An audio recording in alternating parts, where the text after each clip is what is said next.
Hello and welcome to another episode of SOS Creativity TV and FM. The purpose of this channel is to bring value to business owners and businesses so that you can help yourself achieve the goals and objectives that you've set in mind. Today's episode is going to be slightly different to what you're accustomed to seeing or hearing from this channel, because today's topic, I'm going to be discussing the announcement made by the Chancellor, Rishi Sunak. And the reason for that is because I feel every business owner should know what's going on in the economy to help you plan, pivot, adjust, and strategize as you plan on growing your business. So it's a slightly different episode from what you're accustomed to, which from a disclaimer perspective, I'm not looking at the political angle. I'm not here to debate or discuss whether you like the way things are being handled or whether you dislike the way things are being handled. Rather, the reason I'm making this content is to add value to you so that you're making your decisions from an informed data. The announcement was about 45 minutes to an hour and a half sort of conversation. Therefore, as business owners, you might not have the time to be able to digest all that information. So what I've done is I've condensed all the information. I've made 4 pages worth of notes. I've watched it again so that I'm going to list out the key points, in my opinion, what the key points are that all business owners should be aware of. So whether you agree with the points, leave them in the comments. Whether you disagree with the points, leave them in the comments. I'm more than happy to have a healthy debate or discussion. However, this is not a political angle. This is not saying he's the best, he's amazing, or he's terrible. This is not that kind of topic. It's more for me to add value to you. So when you're going about your business and planning for the near future, you're doing that, making an informed decision. So with that being said, I don't want anyone coming for me. Let's jump straight into today's video.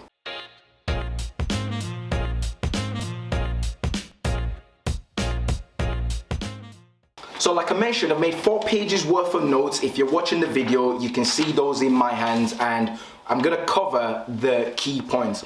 But the way he started the announcement, he gave a few summaries, and which I thought were quite important, and that's that they've already announced over 280 billion pounds worth of support, and there's been over 700,000 job loss since March 2020.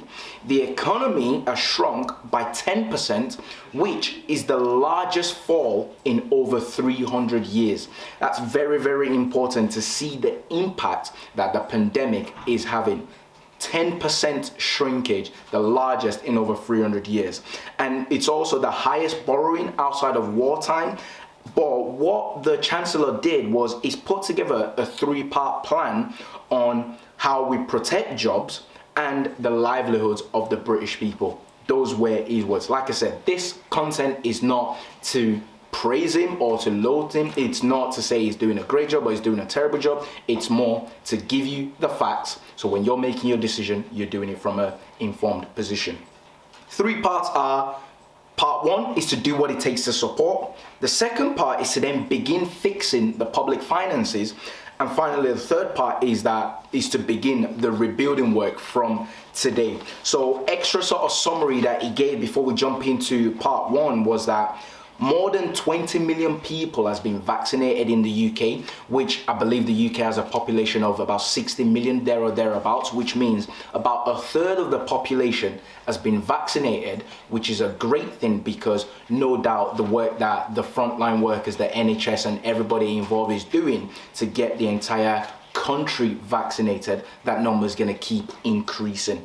So before we jump straight into the first part, so the OBR, the Office of Budget Responsibility, they expect the economy to return to pre-COVID levels by mid-2022, which is actually 6 months earlier than already anticipated. So that's some potential good news there if that comes to fruition. But the 3 parts that the Chancellor put in place are: the first part were to extend the furlough scheme till September. What that means for business owners is that the business will start to contribute from July, August and September. So 10% in July, 20% in August and another 20% in September.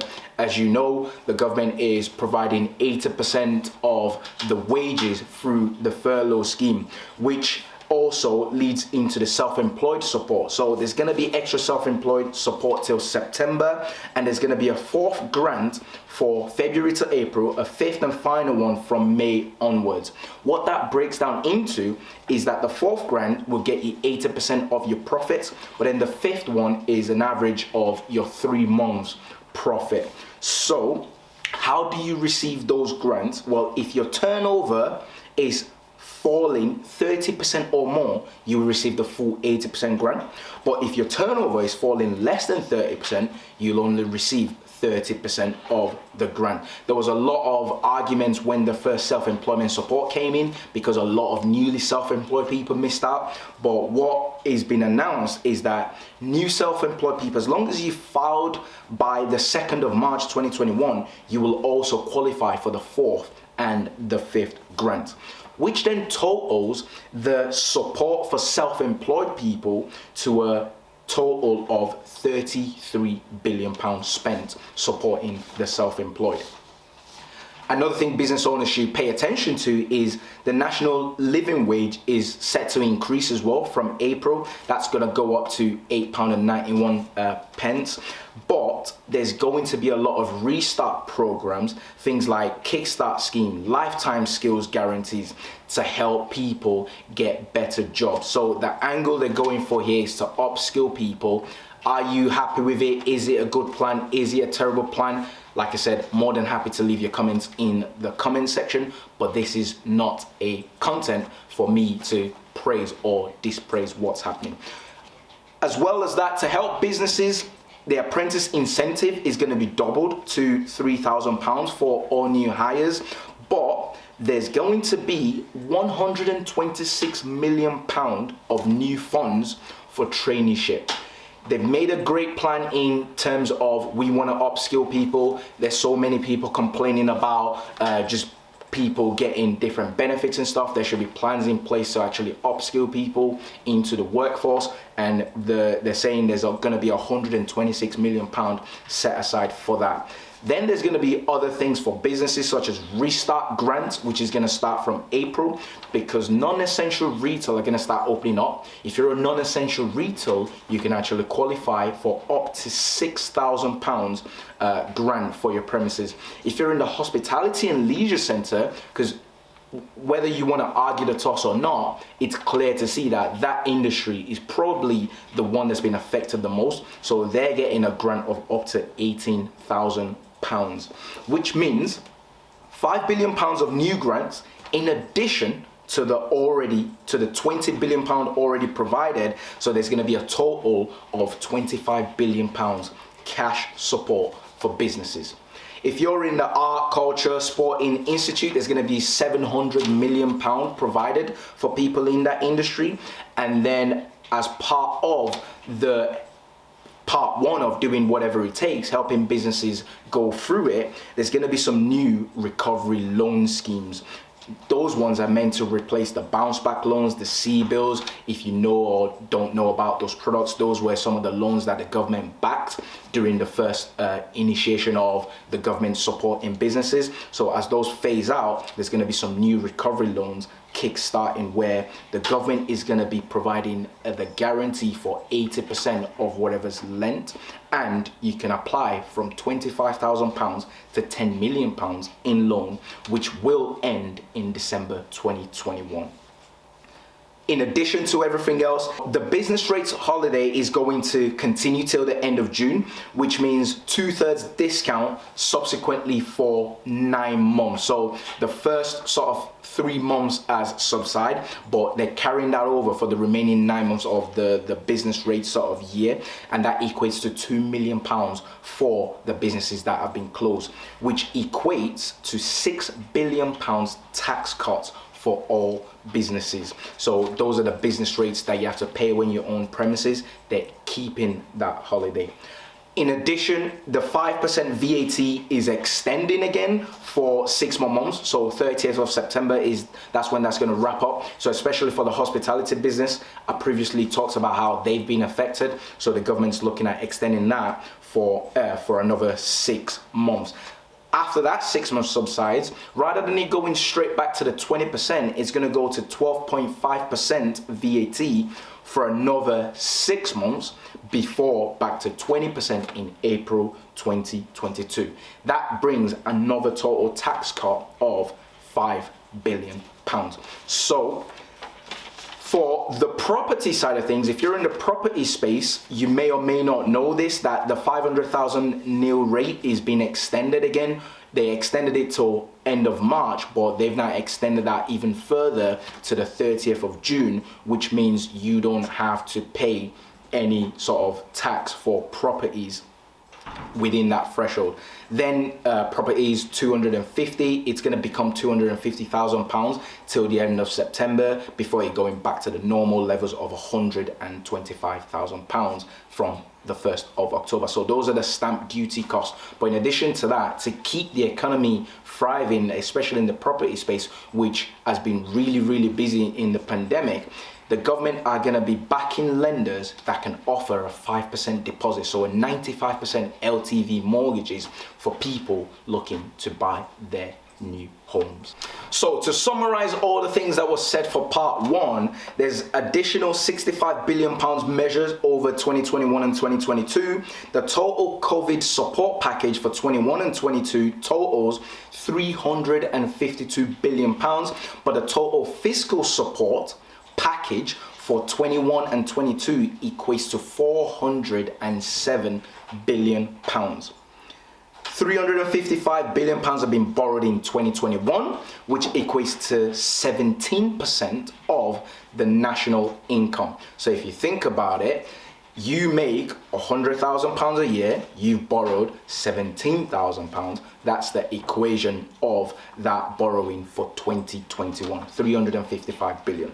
But then there's forecasted borrowing for 2022 of another 234 billion pounds, which equates to 10.3% of the GDP, before it starts falling to 4.5% in 22-23, 3.5% in 23-24, 2.9% in 24-25, 2.8% in 25-26, but it's a case of things get worse before it gets better. So they're saying the debt is going to rise from 88.8% of GDP in 2021 right up to 93.8% in 2022. And it's going to peak at 97.1% in 23-24 before it starts dwindling down to 97%, 96.8% in the last 2 years. So if you think about it this way, there are 64 billion people in the UK. That's providing a GDP of 2.5 trillion pounds. But we're in debt for 2.1 trillion pounds, which means we are extremely leveraged. So like I said, things are going to get worse before it starts getting better. That's the way I'm understanding the numbers and data that's being proposed there. So part two, like I mentioned, there are 3 parts to his announcement. The first one is doing what it takes. So we've just looked at what exactly, quote unquote, it takes. Then part 2 is to begin fixing. So how exactly are they planning on fixing the economy? Well, one of the ways they're looking at it is, instead of increasing income tax, because when you're in debt as a country, one of the most preferred ways of paying back the debt is through taxes or making cuts. So instead of increasing the taxes, they've actually planned to freeze the taxes, which means they've increased it slightly, but it's very minimal. The first threshold is 12,500. That's going to go up to 12,570, but that's going to be frozen right up to April 2026. Then the second threshold is going to be 50,270. That's going to also be frozen till 2026, which means when inflation goes up and things become expensive, there is nothing that can be done about it because those benchmarks are being frozen. And then inheritance tax, pension, capital gains, all these other taxes are going to remain as well till 2026. The VAT threshold, which means when you're a business doing £85,000 and above, you need to start adding VAT. That's going to remain at that benchmark of 85 till 2022, which totals over £100 billion support for businesses. But corporation tax, like I mentioned, you've got to start paying it back some way. And one of the plans is to increase corporation tax from April 2023 to 25%. So the corporation tax is currently at 19%. It's going to be going up to 25%. However, that's still the lowest corporation tax. So the business tax is still the lowest amongst the G7 countries. Those are the 7 sort of quote unquote best countries in the world. They're saying even at 25%, we're still the lowest. What that means though is if your profit is £50,000 or less, it's going to remain at the 19%, which by the way is 70% of all companies in the UK.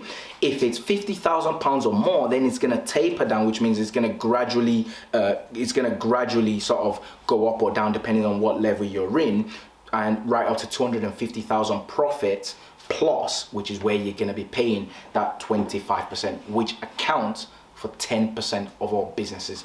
So for the most part, if you put it in perspective, most businesses are not going to be affected when the corporation tax increases. And to complement the corporation tax going up, businesses can actually carry back their losses of up to £2 million for 3 years.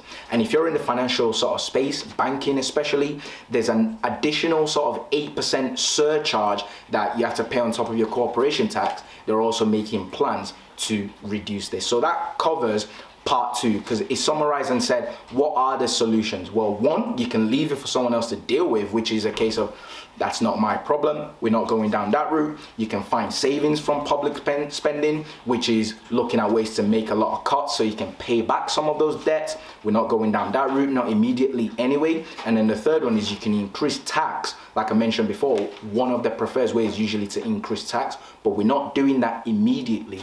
We're going to gradually bring it in. So they're going at it from a pro-business standpoint, because when businesses are doing well, the economy tends to be doing well by default. It's a rule of thumb, because you're employing more people, you're growing, the local communities are increasing. So that's the angle they're going with it. Like it, hate it, leave your comments in the comment section. I'm not here to tell you it's the best way or the right way. I'm only here to provide the data, so when you're planning, you're doing it from a great place. So the final part of the Chancellor's announcement, part 3, which was from today we begin the rebuilding work, is looking to invest £12 billion in spring. There's a total of £40 billion planned, but 12 billion of that is going to be invested in spring for the UK Infrastructure Bank in Leeds to finance the green industrial revolution. So they're going along the paths of net zero, the green activities, which follows on from a couple of years announcement of all the different grants and different funds that they're going to make available to company investing in renewable energy, looking at things like battery powered solutions and so on and so forth. So in addition to that, there's going to be a lot of there's going to be an offshore wind, which is they're going to create new port infrastructure in Teesside and Humberside. One of the things that I saw came out from this is there's quite a lot of investment in the northern part of the UK, so northwest, northeast, sort of Yorkshire sort of area, in the northern part of the UK. Leeds was mentioned quite a bit, Teesside was mentioned quite a bit, Humberside. So they're looking to really regenerate the north, if you will. There's also a new group created to help transition to net zero. So like I said, all the renewable energy, all the climate change activities, they're looking at investing quite heavily into that. But in addition to all the other stuff with businesses, there's a help to grow scheme, which looks at helping people in management, digital. Those two are going to start in autumn, meaning businesses who wants to invest in their people, invest in people who want to progress in their career and invest in things like digital marketing and digital technologies, invest in management areas. There's going to be some activities available for them. And in addition to all of those stuff, there's going to be some visa reforms based at increasing highly skilled migrants. So you think about it, as a country, as a company, your people almost determine how successful you can be as a company. Therefore, as a country, it's almost the same. That's why the people want to go to the best countries to facilitate their growth. So UK are looking at visa reforms to help attract a lot of good talent into the country, and they're going to be looking at some point-based visa to attract the best science, research and tech talent, because innovation and all of that kind of stuff will help stimulate the economy to make it grow. That's why the visa reforms are coming in place. They're also going to have more flexibility to pension funds, so that they can use that to, if you will, innovate, invest and help regenerate the economy. So there's going to be some activities moving there. And finally, there's going to be 8 locations with free ports to help boost international trades. Now that we're out of EU, we can pretty much do as pleased to a certain degree, of course. So one of the ways they're looking at stimulating the economy, especially from the international trade, is by allocating 8 different locations with free ports. That way, when you're importing and exporting, you can reduce some of your costs there. So like I said, this content that you either watch or listen to today is slightly different from what we do. I'd love to hear your thoughts. Do you think, which part of the announcement do you think is a great idea? Which part do you think is irrelevant? Which part do you think is definitely the terrible thing? Feel free to have your opinion in the comment section. Like I said, this video is not for me to tell you what's right and what's wrong. Rather, it's for me to give you the facts. And as business owners, you can use that information to help you manage, plan, strategize, and hopefully grow your business. My name is Stephen from SOS Creativity. If you have any personal question for me, connect with me on Twitter at Stephen Soladimi, and I will get back to you. Till next week, if you haven't already subscribed, please do so, and bye for now.